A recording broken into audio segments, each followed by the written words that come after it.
மாநிலங்களவை தேர்தலுக்கான திமுக வேட்பாளர்களாக திருச்சி சிவா, கான்ஸ்டன்டைன் ரவீந்திரன் அறிவிக்கப்பட்டுள்ளனர். நாடு முழுவதும் 37 மாநிலங்களவை உறுப்பினர்களின் பதவி காலம் முடிவடைய ஏப்ரல் மாதத்துடன் முடிவடைகிறது.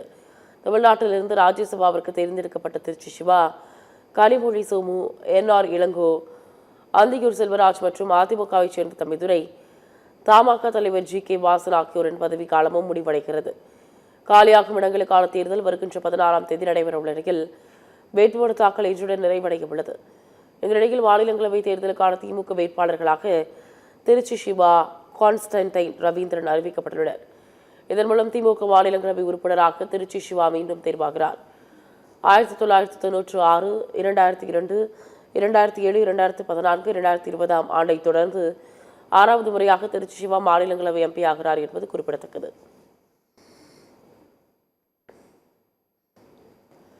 இதேபோன்று மாநிலங்களவை தேர்தல் அதிமுக சார்பில் தம்பிதுரை போட்டியிடுவார் என்று அறிவிக்கப்பட்டுள்ளது. அதிமுக கூட்டணியில் உள்ள அன்புமணியின் பாமகவிற்கு ஒரு ராஜ்யசபா சீட் ஒதுக்கீடு செய்யப்பட்டுள்ளது.